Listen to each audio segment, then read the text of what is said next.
something that sometimes happens. That decision, and I do not allow it in my courtroom in that way. I just don't, and never have. And those decisions as to that contact, I leave with the sheriff's department and our detention center. So I'm not going to allow it. I certainly understand, but I'm not going to do it. Yes, Ron. All right. With reference to how folks are going to exit the courtroom, how did you wanted this side to go? All right. So what I'm going to ask is that I'm going to allow those to go out with the victim's advocate. Those that are on this side, I'd ask you to please wait. I'm not picking sides and doing that. I'm just trying to get everybody out of here in an orderly fashion. Vehicle, I then entered a neighborhood just north of his location. Slowly responded to where he was and attempted to see if anybody was going to cross the street, move through a backyard. And what did you observe? From Creek Drive, Redwood and Creek down to Officer Gilby, I did not see anybody. And then I arrived on the scene where Officer Gilby was with the suspect vehicle, his patrol vehicle, and he had one subject in custody. And from there, having seen one subject in custody, what did you do next? I asked Officer Gilby for a description of the other suspects, which time he told me it was a black male wearing gray and black. He had fled northeast. Okay. And based on that information, what did you do? So knowing the area and the size of the neighborhood and the streets, I responded to Creek Drive and I believe it was, corner of Creek and Love Fair, that general area. Just my belief that somebody on foot, the time period that they may not have gotten that far. So I set up a perimeter northeast of Officer Gilby's location. And then from where you were located at that time, what did you do or what did you observe? So it's directing traffic away from the area south of me. The Washington County Sheriff's Office advised they had another subject in custody. Before we dive in, just a quick note. This commentary is created for educational purposes, designed to help those who may be confused or curious about courtroom processes. If you don't find it helpful, feel free to skip ahead. But for those who want a deeper understanding, stay tuned. It's about to get intense. What you're about to witness is not just routine testimony, it's a high-stakes courtroom sequence involving fast-moving police action, multiple officers, a chaotic pursuit, and critical identification disputes that could make or break the entire case. Pay close attention, because every detail here matters in determining guilt, intent, and credibility. Ask yourself, how does split-second police decision-making hold up under legal scrutiny? West of Platte Road was armed with a firearm. That one thought the suspect would potentially be in custody, still standing there. Observed a black male, all black, running from one side of the street to the other. So. And based on that, what did you do? I responded, I got my patrol vehicle, drove south towards that subject's location. Saw him crossing the street. I believe it is a Korean Bible church, like through that parking lot. Pulled into the parking lot, observed him jumping fences, going southbound into the backyard of other neighborhoods or other homes. Now, you had testified that you were told that the other subject was a black male wearing black and gray, correct? Yes. And you also said that you had heard that someone else had been apprehended, so you thought that maybe the person that Officer Gilby had said run off, correct? So what made you pursue this person that you saw? Based on the circumstances that were taking place, good incident, and in my experience and training, it's not normal for somebody to be running across the street and fleeing a police car. Now, when you say fleeing a police car when they came towards them, are you referring to your police car? Did you observe that subject look at you? Yes. So describe for the court what you saw. So I was in the Korean Bible Church parking lot. He was jumping a fence, going south, looking back towards me. I could see that he had a cell phone in his hand. I could see like the screen illuminated on the cell phone. And then he continued jumping fences, looking back towards me. At that point, I pulled back out. So you want to say something, Judge? No. Okay, I'm sorry. So your testimony is that you saw that subject look back at you several times while running away. Okay. And from there, what did you do next? Based on his location, like that he was running southbound, kind of parallel his direction of travel all the way down to Lorraine. And then my thought in my head was that he was going to cross into another backyard to continue going eastbound. So I pulled on to LaSalle and then set up a perimeter on LaSalle. And just held that. When you say cross, are you referring to cross Lorraine Street that you were on, or? So my belief was that as I continued southbound, he was going to continue eastbound. So I had to go down to Lorraine to then come back north on LaSalle, which was that street behind where I saw him jumping. Thank you. And then having done that, what happened next? So I held that perimeter kind of like the crest of the hill, so I could see to my left, south to Lorraine, and then I could see to my right, north to Fair Street. So I held that as other police officers held that general area. They conducted a canine track. While staying there, I heard MSP Lawnet advise that they observed subjects near the fair. As I looked to my north, I saw the same subject from earlier who had been jumping fences, try to come out onto LaSalle, looked like he observed me, and went back westbound into a residence. And what did you do after that? Got back in my patrol car, drove north towards that location, at which time I saw him driving through a backyard. I exited my patrol vehicle. I don't recall what the address is down the south. Pursued him on foot, and then I ordered him around a gunpoint, at which time he complied. Did you say anything to him before he complied? I think I said, I don't know the exact words, it was like police having stopped, something like that. And when you said that, did he stop immediately or did he keep running? I believe it was on the second command is when he stopped running. So initially you said stop police in some format and he continued to run. Yes. After he stopped, what happened after that? So I held him at gunpoint as he was on the ground. At that time, Officer Stanky from Ann Arbor PD came through the wood line and called out the address of where it was. Held him at gunpoint while Officer Stanky placed him in handcuffs. And you said you held him at gunpoint. How far away from him were you at that time? Initially, I believe I was probably from me to maybe the wooden divider. And then as Officer Stanky arrived, kind of converged together and held the gunpoint from me to the front of like halfway between us, maybe. For the record, could you estimate those distances? I would assume that I held him at gunpoint while he was being handcuffed at about 5.5 feet. Okay. And what was his position on the ground? I believe he was face down, prone out, with his arms was. Okay. And did you, after he, let me take that back. What was he wearing when you, when he was taken into custody? It was a black t-shirt, black pants, dark colored socks, no shoes. No shoes? Do you see the person you took into custody on that date in the courtroom today? Could you identify them by something that they're wearing and their location? To my left, seated at the table, wearing a green top and white undershirt. And that's a record to reflect the in-court identification of Defendant Jones. Was that objection record show so reflect? And if I could have just a moment.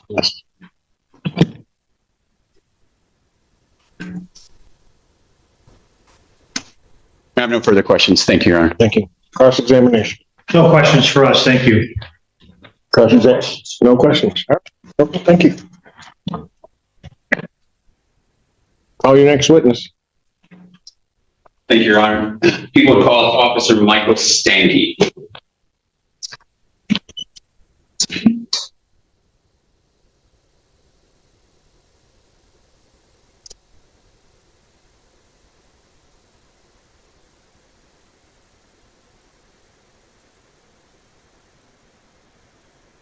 Sir, please come forward to be sworn.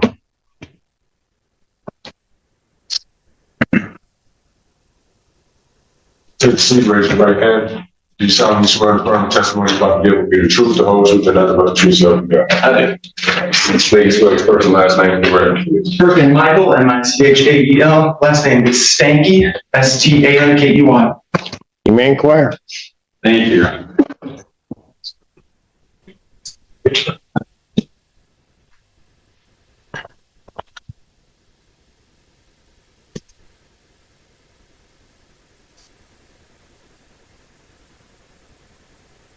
Officer Stankey, are you currently employed? And where are you employed? And what do you do there?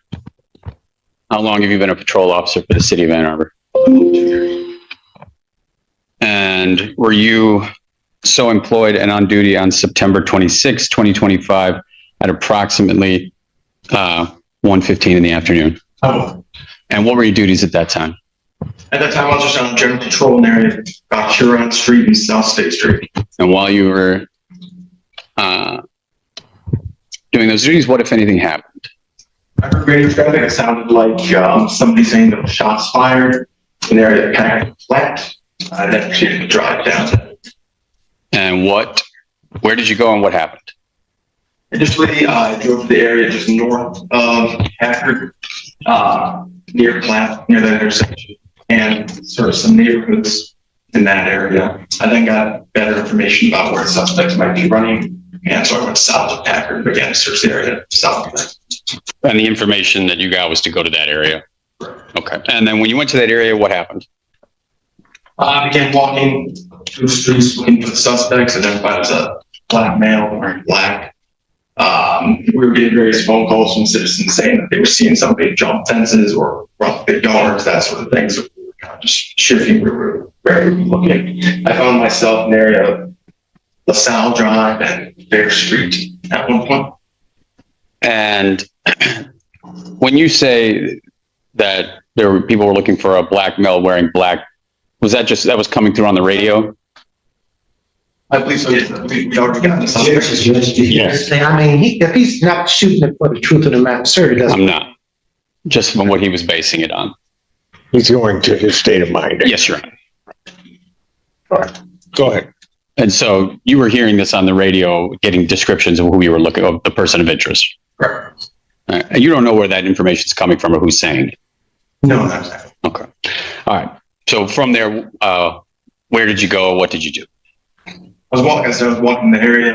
I was walking on Fair Street, eastbound, approaching LaSalle Drive. I then heard an officer on the radio that he had a suspect in front of him, that they began running southbound on LaSalle Drive. They were black male wearing black. I believe that this officer said that I didn't ran to LaSalle Drive to try and intercept. And what happened then? I observed them go south on LaSalle Drive, take a right to go west to a yard there. I'm going to stop you real quick. When you said I observed them, could you specify to whom you're referring? I observed a male run through the yard and then a police officer. And the male that you observed, could you describe what that person looked like, what they were wearing? I just saw a black man wearing black. Okay. Please continue. And so you saw them running, and then what did you do? I doubled back, crossed through the backyard of another address, trying to intercept them, and then approached when I heard on the radio. Corporal Maxine say that he had a male at gunpoint on the ground. I approached the backyard where they were. I saw Corporal Maxie at gunpoint with a black male thrown out on the ground. When you, at any time prior to that, observing this black male, did you say anything to him or shout anything? I don't believe so. Okay. And on that date and time, were you were in full uniform? Oh, And did that include a body-worn camera? yes. And was that body-worn camera in working order? And you know how to operate that body-worn camera? And the footage from that date and time was retained, It was. and that's loaded onto a server and kept there. Okay. At this point, I would like to show what I have marked as People's Proposed Exhibit number 3. Good. At what point in this incident did your body cam start recording? Most likely when I first activated my overhead lights on Huron Street or State Street and began driving down there. And about how long before that, about how much time do you think elapsed before you actually caught the individual you described? Probably 20, 30 minutes. I am, if I could get the image up on the screen, please.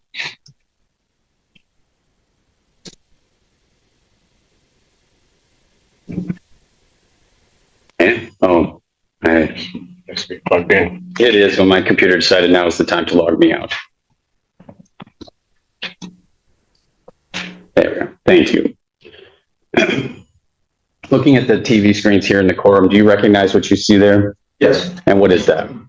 It's a front yard just south of Bear Street on the south road. It's where I saw the police officer and the suspect run. I have this video currently timestamped at 34 minutes and 12 seconds. And I'm going to play that now.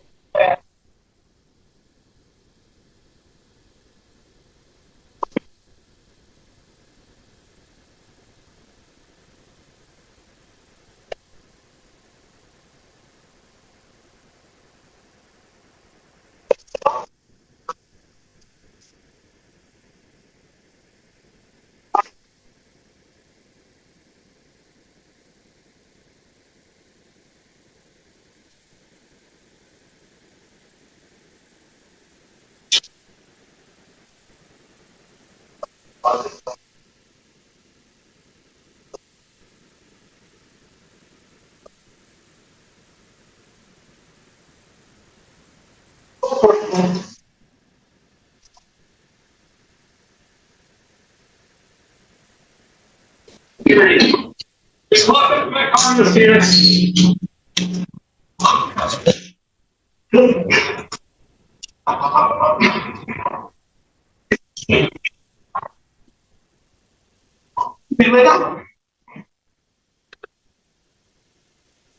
First of all, does that video that we just watched, does that truly and accurately depict what you observed on that date and time? Yes. Now, I would move for the admission of People's Exhibit number 3. Any objection or order? I don't think it applies to Mr. Smith, but I have no objection to it. No. Exhibit 3 is in there. Thank you, Your Honor. Now, Mr. Stanky, the person that you put handcuffs on there, do you see that person in the courtroom today? I do see the table to my left. He's wearing a green Washington County Jail shirt and a long white sleeve undershirt. Your Honor, I'd ask the record reflect the in-court identification of Defendant Jones. That objection record shows so. Thank you, Your Honor. Can you describe for the court what Mr. Jones was wearing when you took him into custody? Wearing a black shirt and black pants. Was he wearing shoes? I do not recall. Can you see his foot on the video there? I do. Does it appear in that video to you that he's wearing shoes? No, just what looks like socks. Can I take it up just a moment? Yes. I have no further questions. All right, very good. Cross-examination. No cross for us, thank you. None? Thank you, sir. You may step down.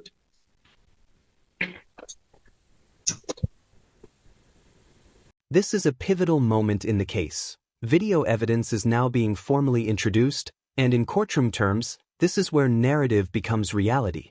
Once footage is admitted, jurors and judges are no longer relying solely on memory or interpretation. They're seeing direct visual proof. But here's the legal tension. Even with video, interpretation still matters. Does the footage clearly establish identity beyond doubt, or does it still leave room for reasonable uncertainty? And more importantly, how do officers' perceptions align with what the camera actually captures? This is exactly where many cases shift direction. Call your next witness. Thank you, Your Honor. People would call Sergeant Kristen Beard. What's the last name for the record? It's Christian Beard, K-R-I-S-T-N, Beard, B-E-A-R. You may inquire. Thank you, Your Honor. Sergeant Beard, are you currently employed? And And where are you employed? it's And what do you do for Pittsfield Township? And How long have you been a police officer with Pittsfield Township? Almost 24 years. And were you so employed and on duty on September 26th at about 1:15 in the afternoon? And what was the nature of your duties at that time? I was road patrol. And where were you located around that time? Carpenter Road and Packard. And while you were at Carpenter Road and Packard at about that time, what, if anything, happened? I started hearing Officer Gilby radio. He was in pursuit with subjects in the armed vehicle. And based on that information, what did you do? Respond towards And where did you go? Packard Road and Platt. And when you got to Packard Road and Platt, what did you observe? I observed what looked like a man down on the south side of the road. Black man. When you say on the south side of the road, could you explain for the court exactly where you observed this person? He was laying near the sidewalk from 3012 Packard Road. And when you say, was he on the sidewalk? I'm near, that's my reflection, he was down on the ground, leaning like his face. And that being the sidewalk close to Packard Road. And so based on what you observed there, what did you do? I got up, rendered aid, trying to stop me bleeding. I couldn't find a bullet hole initially. There was a lot of blood coming out of his mouth and his head. I hit a bullet hole in his left shoulder, back of some shoulder. And what aid did you attempt to provide? Stopping the bleeding, putting gauze pad, things of that nature. And were you able to identify the person that you were providing aid to? There was another witness there that identified them as smaller Thomas. And from there, what did you do? I just turned him over to his to HVA. There was also there was a handgun near him. I'm sure secured that. I'm let me slow you down real quick. With regard to HVA, approximately how long were you on scene with Mr. Thomas before HVA arrived? I would guess 6 to 7 minutes. Okay. And when, upon your arrival, did you observe the handgun? Immediately, that's the first thing I did was confiscate the handgun. And once you confiscated the handgun, you provided aid? Okay. When you arrived on the scene, Mr. Thomas was already prone on the ground? He was. Okay. Did you observe him handle the firearm? He was not, he never touched it. It was, his current medical state was, it was just next to him. I believe it's his right arm. Okay. Was he conscious at the time? No. And once HVA arrived, what did you do? I just assisted officers who began to see bullets, potential evidence. What did you do with the firearm that you secured? It was placed in a bag and turned over to Officer Summer Dyer, who put that in my control car.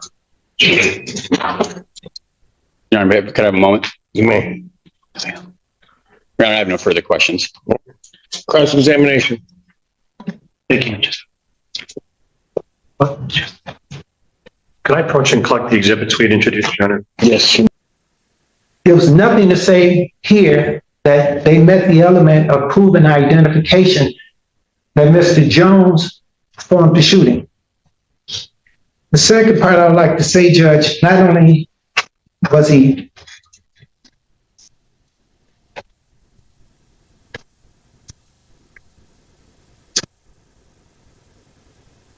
I almost want to say you have to show identification. And you have to rely on the evidence of the testimony that came. And if someone would have came and said, that's Mr. Jones in the gray shirt, I would make my argument. But no one said that. If there was some fingerprints, some ballistics or something of that nature saying it was Mr. Jones, then I would have to argue that. Furthermore, Judge, whoever that individual, just for the sake of argument, murder is an intentional crime. And I'm not going to belabor the issue of that. It's undisputed that a vehicle was shot up, whoever that third person was, because as I said, I was always informed there was 3 suspects.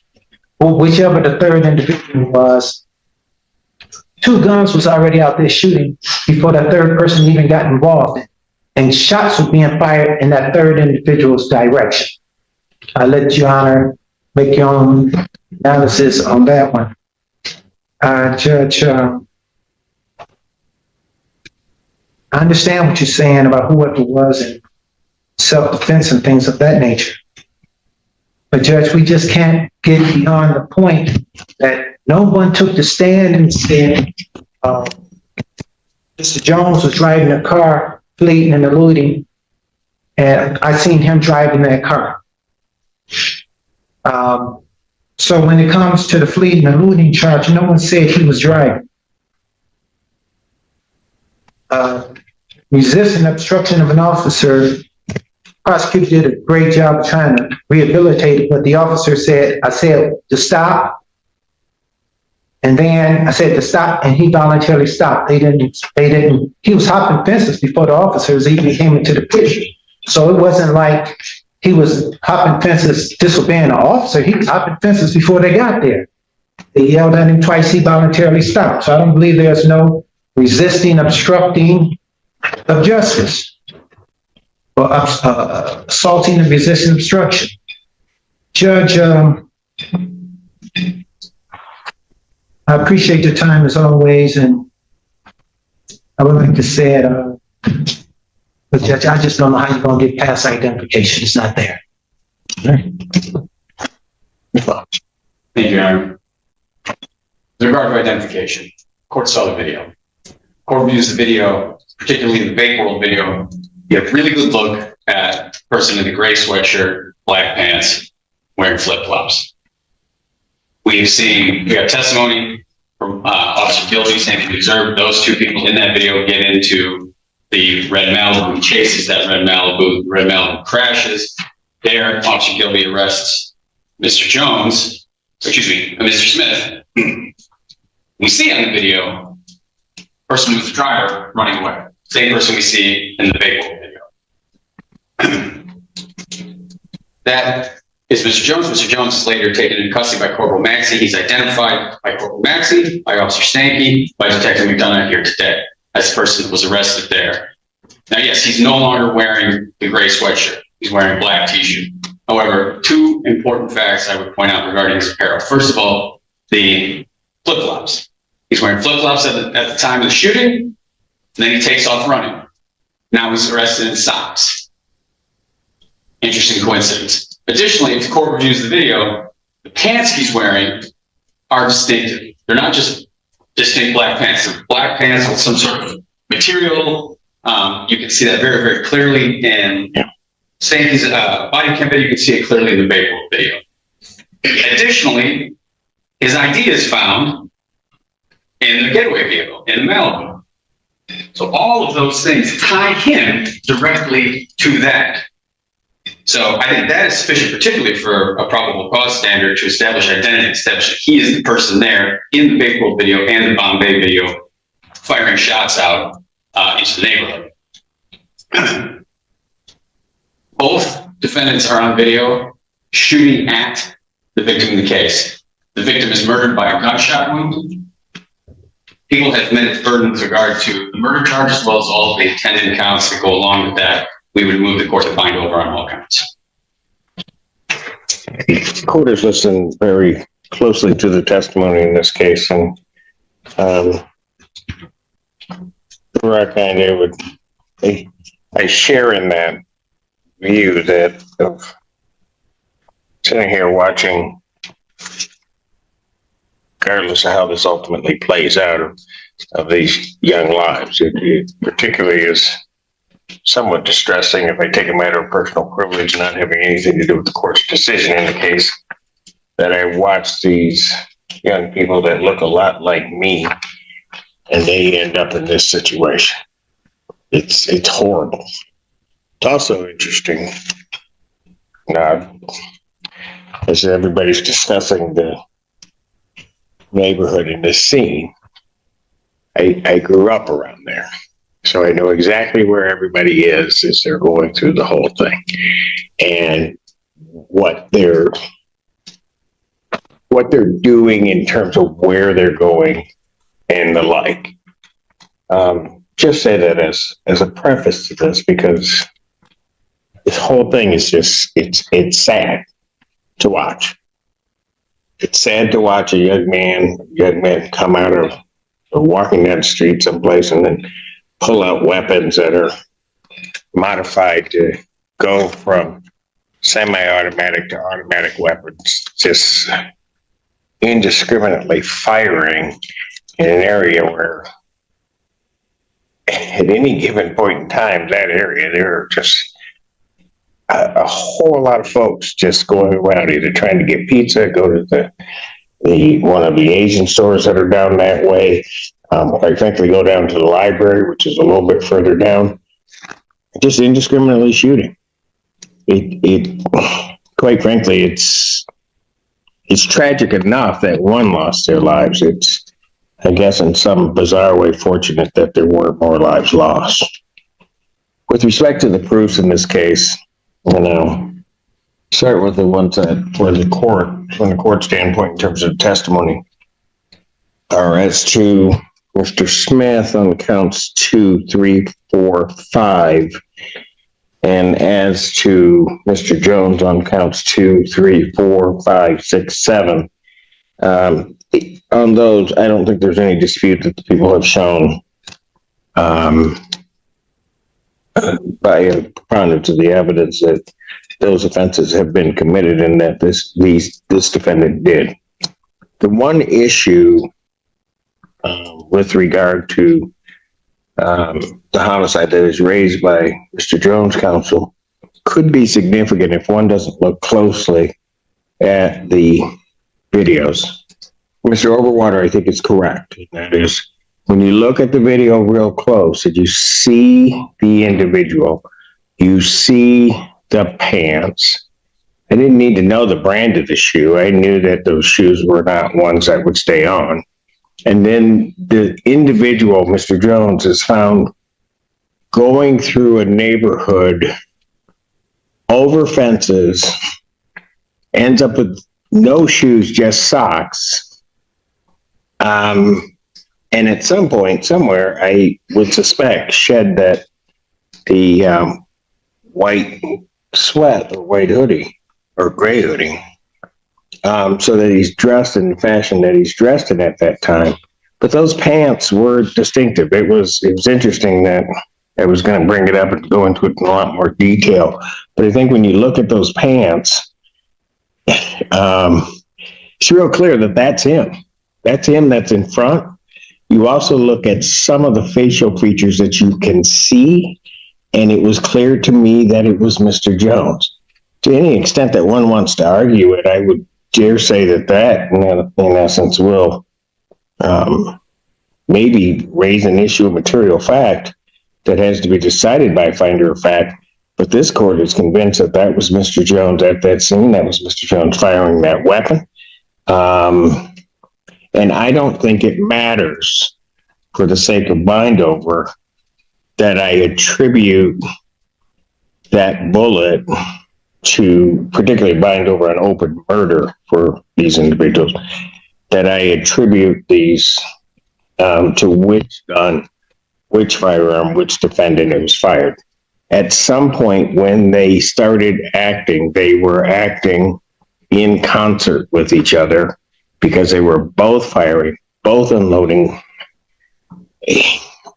a large number of bullets into that strip mall, and then jointly both got into that vehicle and drove off. I think the record also shows that one could infer that it was Mr. Jones, as his identification, his items of ownership, as well as a weapon, are all found in that vehicle that crashed on Lorraine Street. So for those reasons, and so that we're clear, as to Mr. Smith, I don't think there's any issue as to identification. I mean, he's clear as a bell the moment he's climbing to the top of that officer's vehicle trying to get away. That's him.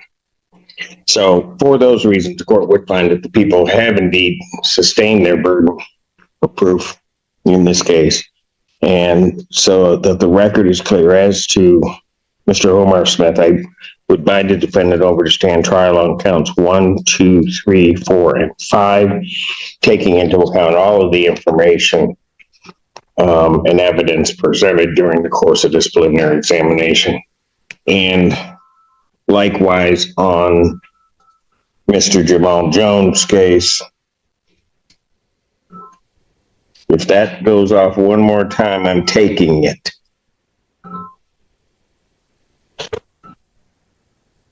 On Mr. Jamal Jones' case, I would bind the defendant over to stand trial on counts 1, 2, 3, 4, 5, 6, 7, based upon what the court has said during the course of its rendering of its decision, and the court also indicating that they have taken into account all the evidence which has been adduced. Therefore, the defendant are bound over to stand trial.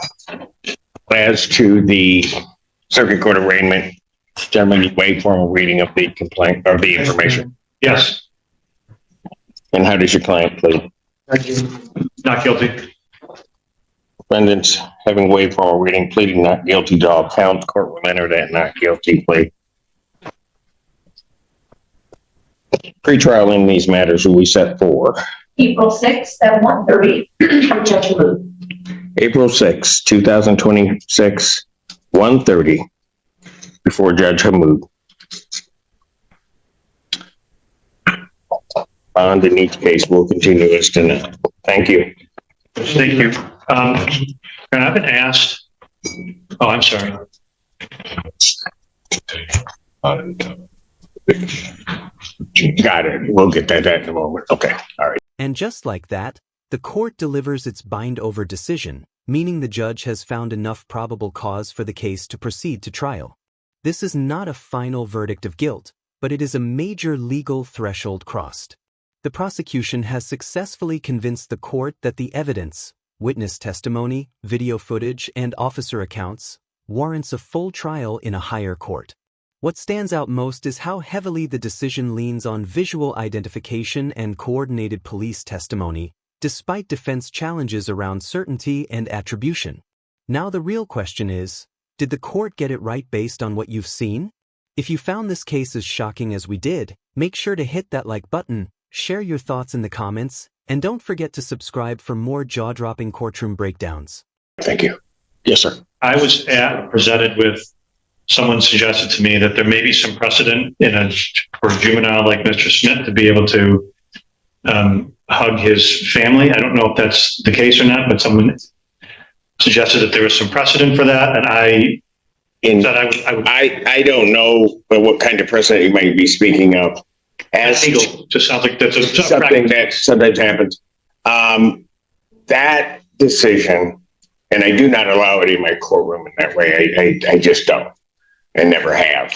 And those decisions as to that contact, I leave with the sheriff's department and our detention center. So I'm not going to allow it. I certainly understand it, but I'm not going to do it. Yes, Ron. All right.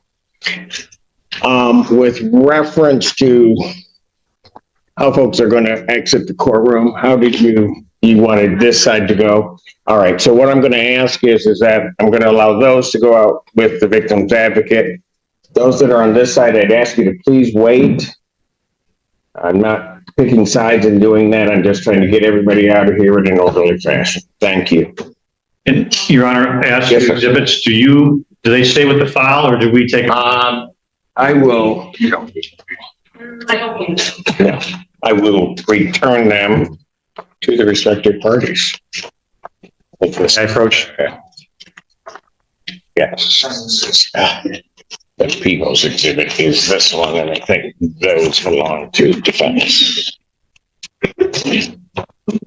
Oh, these are mine. Yep. Thank you. Thank you. Everyone have a good day.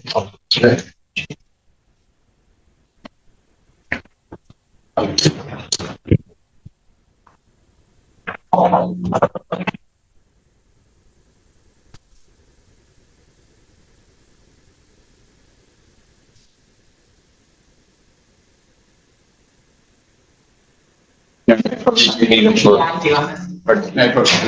I do.